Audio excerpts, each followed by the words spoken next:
everyone. So this week's podcast will be talking about menopause with guest speaker Louise Able. Louise is a wellbeing coach and she specialises in menopause, and she's also written a book, Menopause for Beginners. So hi, Louise. Hello, Jodie. It's great to be here. Obviously, I've been social media stalking you for a while, but could you just tell my listeners a little bit about your background and what made you specialise in menopause? Well, I kind of randomly ended up there, but my specialism in menopause just basically came through the fact that I'm a woman who went through the menopause. No, but really, at the beginning, it was nothing more special than that. But my thing was that there was no help, no support, nothing when I started perimenopause. And I genuinely thought I was going mad. I felt really ill. I kept going back to the doctors with all these symptoms, gut problems, joint pain. I was offered antidepressants. It was a whole flipping downward crap spiral. And I just thought, oh my God, my life is over. I feel dreadful. So I started doing a bit of research to find out what was going on. And I ended up becoming quite a specialist in it because I did all the research myself. And then I was like, well, I need to share this with people because I found this information out. I don't want anybody else to suffer. And so then I ended up writing a book with the information I had. And then I thought, you know what, actually, I want to spread this further afield. And in the 10 years that I've been doing this, things have changed in the UK quite a bit. But in other countries, including the United States, would you believe, they are so far behind what we even are in the UK. So so I just wanted to train properly so that I could really help women as, in a full rounded well-being way.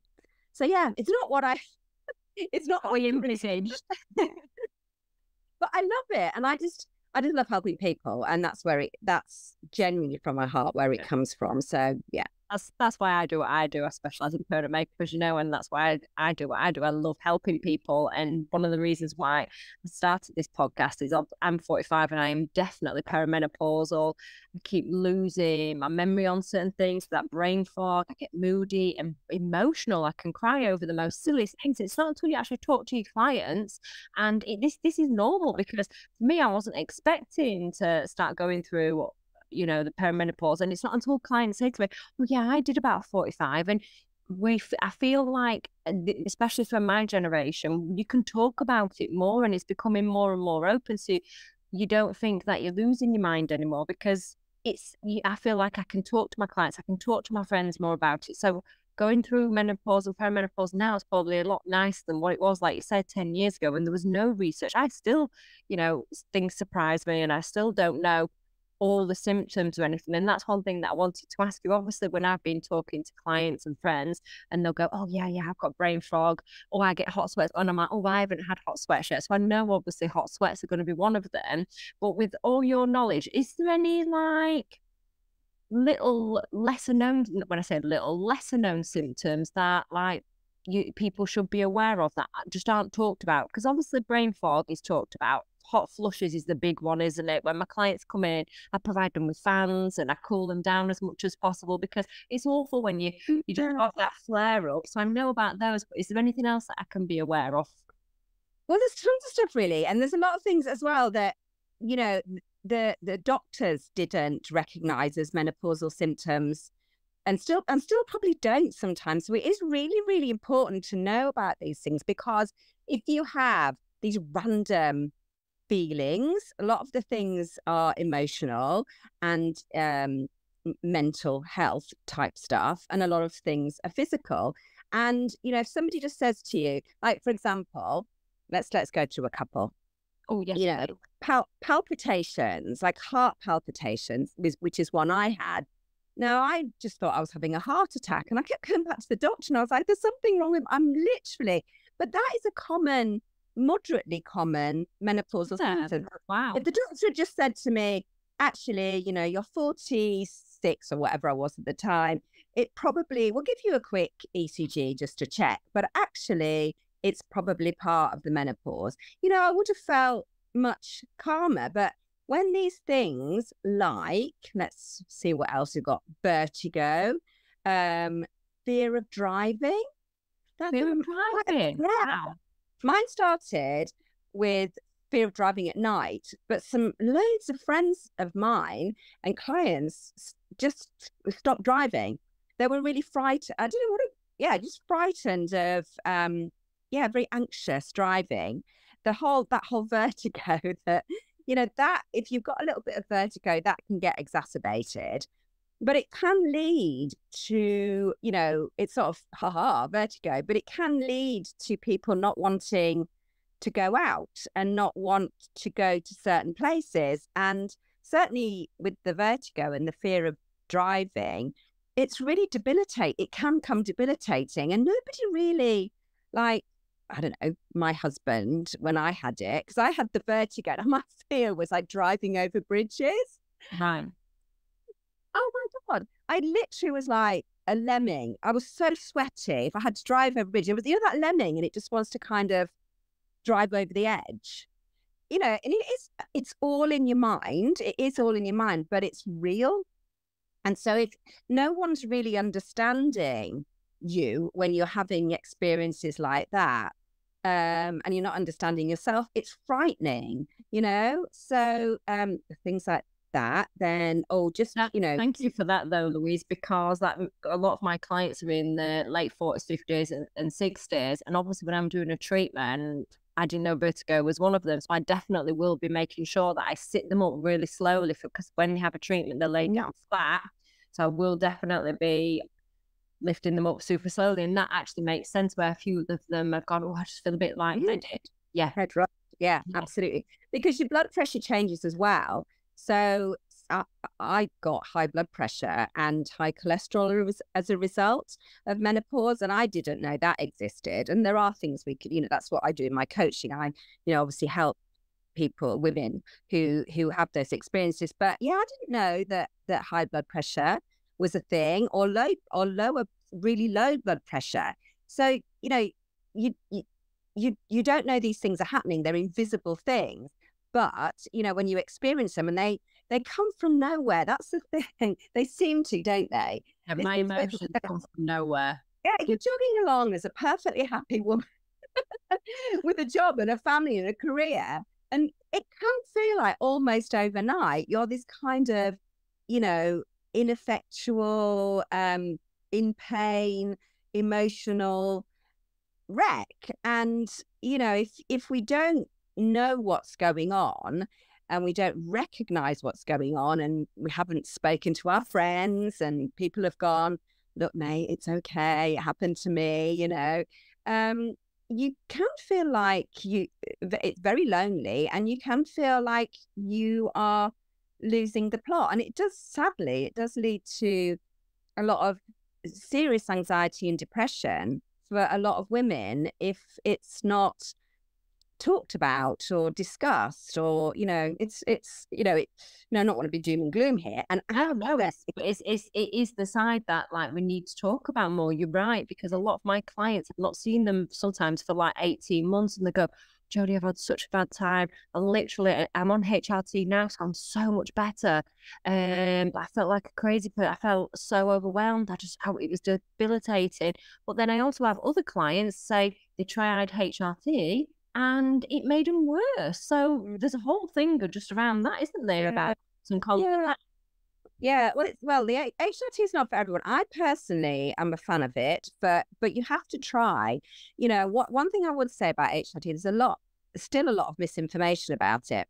So it's quite often, say, a big one is not being able to get to sleep. That's a big, big symptom, either waking up in the night or not actually being able to go to sleep. And the knock-on effect, as we all know, if you're not sleeping, everything is worse.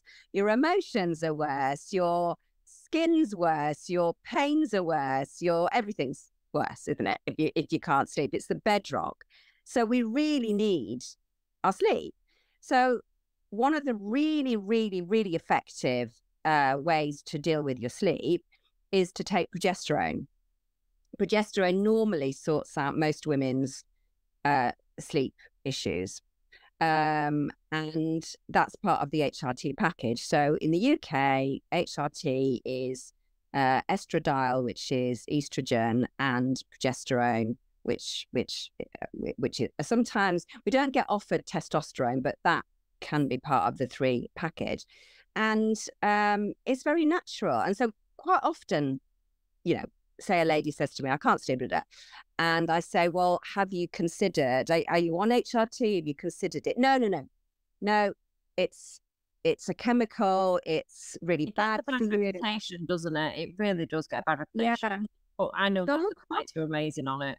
Yeah. I mean, a lot of my work is just saying to people, look, this is what it is and this is what it isn't.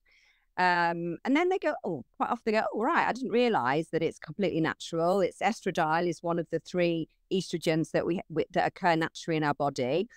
And all you're doing is topping it up when it's, you know, because what's happening in our perimenopause is those levels are going down. And so the thing is, though, Jodie, we want to live these days. Of course we do. We want to live really vibrant lives, and we want to be working, and you want to be looking after your clients, and you want to be full of life and energy. And that's what estrogen does for us. And if it's going down, we're just not ready to retire. We're not ready, are we? You know, I'm too much to do.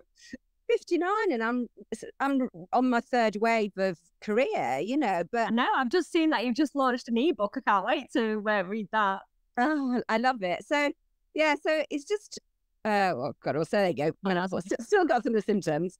Yeah, it's just having that knowledge and saying, well, okay, let's make an informed decision about whether we want to try HRT. You still may not want to do it, and that's fine. But for some women, it is absolutely the answer. And all I will say, it's not the old-fashioned stuff that comes from horses' urine, and it's not the stuff that allegedly gave women breast cancer. That's all being completely dismissed. It's very natural, and if it works for you, then it can be life-changing. And sadly, it doesn't work for some women, or some women just don't want to take it. Complete respect. And there's lots of other things you can do. The most important thing is looking after your gut health and diet. That's a major.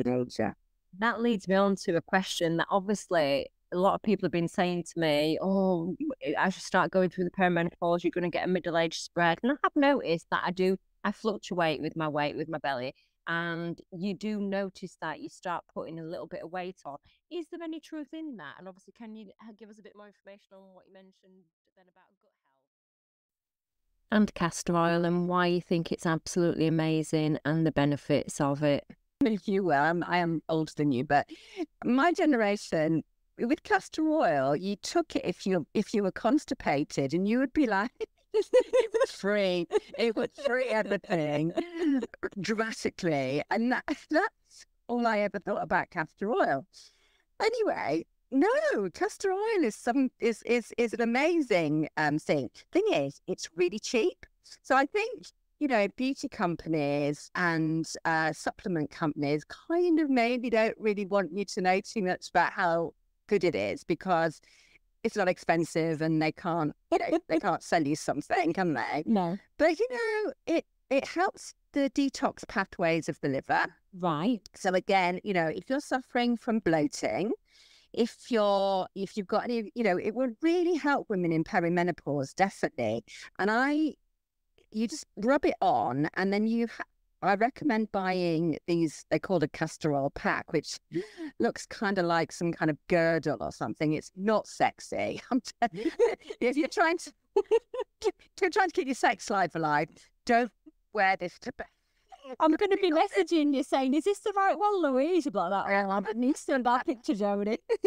It's a grim looking, Victorian looking kind of like chastity belt or something. But it's anybody does work. But basically, if you can sleep with this castor oil, it absorbs into your bloodstream, and it just really helps the body to gently detox.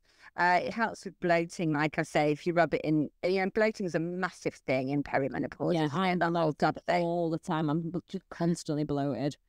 Yeah, so it really helps with that. But then any excess, I rub on my face, because it's brilliant at easing wrinkles. It's absolutely brilliant.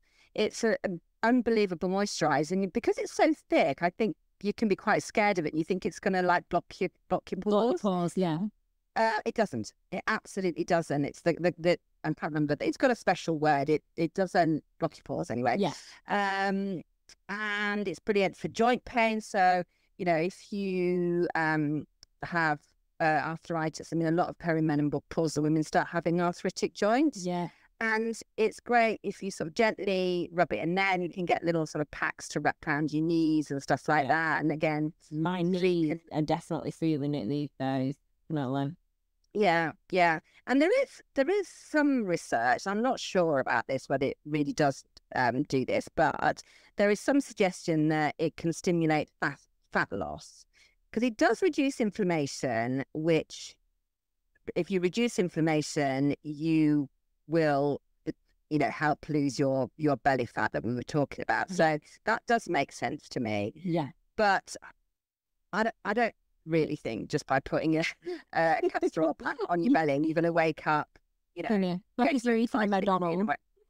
Yeah, no, but you know, it's another little tool in your menopausal toolkit that has a lot more benefits than, I'm sorry, it's good for your hair as well. Yeah, I know a lot of people say it about hair. I knew the hair thing didn't joint me, you know, for your wrinkles and things. Oh, it's bloody brilliant. I love it. I'm literally going to bed slanting. Be careful though, because it will stain your sheets. Oh no. my poor sheets to get stained in that many different things with and magnesium. I can put magnesium on my feet to try and help me sleep better, and obviously it's got all oil stains on there.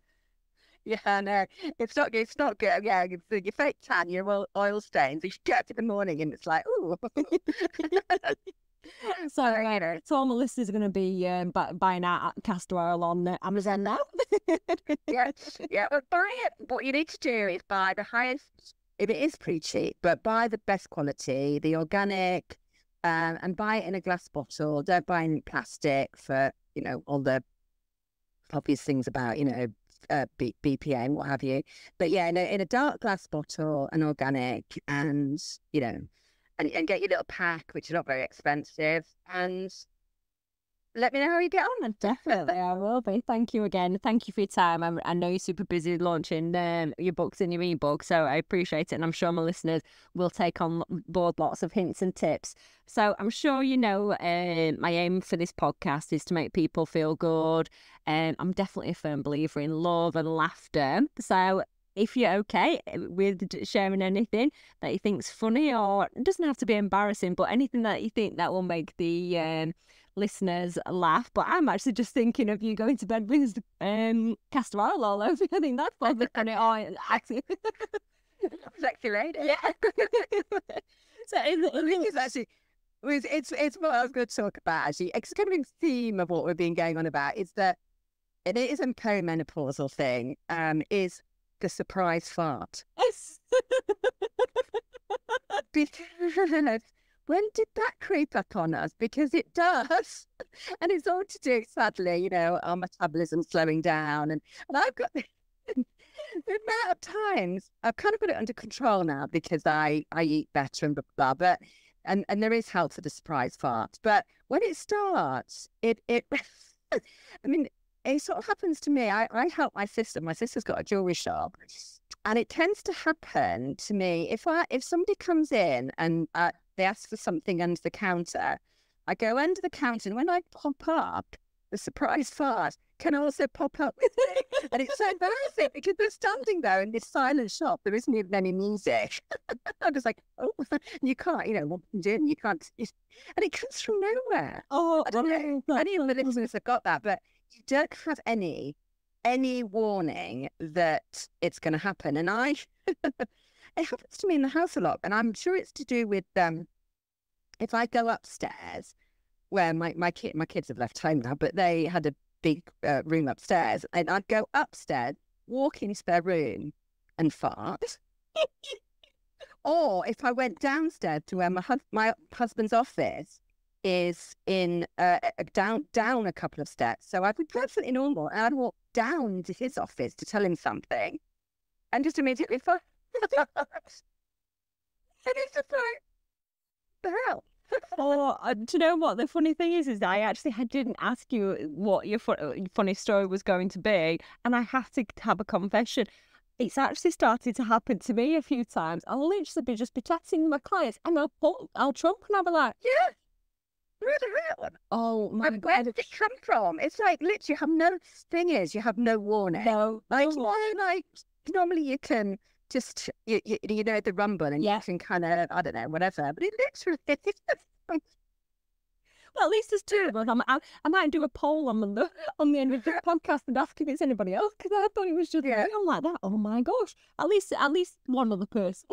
well, I don't think it is just us. And honestly, I did have a quick Google of it. It's something I've really like. I haven't talked about it in a look or anything. It's just I was thinking of your Pumageddon stuff. I think, actually, you know what? I don't care. I can talk about anything. Let's talk about the farting because it's real. And apparently it's common. And it's to do with our metabolism slowing down. In the collagen in our gut is slowing down. And actually, I have to say, one of the things I do recommend, and this will help if this is your problem, and also bloating and also belly fat, is taking a collagen supplement, or because our guts are made of collagen. So again, you know, when the collagen production is slowing down as we're getting older, everything is slowing down. But also apparently our sphincter muscle is getting weaker. So I haven't got any advice for strengthening exercise. I'm sure there's something out there on the internet, ladies. I'll ask the fitness guru who we've got for one of the up and coming podcasts about weight training to obviously stave off weak bones. I'm not sure how she'll react to that one, but never mind. Especially. Anyway, there we go. Thank you so much for making me smile. That stuff has made me smile. So it's got to make my listeners smile, Louise. So thank you so much. I appreciate it. Oh, you're very welcome. Good to talk to you, JJ. Thanks ever so much. Thank you again, Louise, for joining us this week. I have had such belly laughs. For all of you who are interested in Louise's information and her books and her ebooks, the information is below. I hope you all have an amazing week, and I look forward to hearing some of your funny stories. Keep your sparkle on, ladies, and have an amazing week. Bye.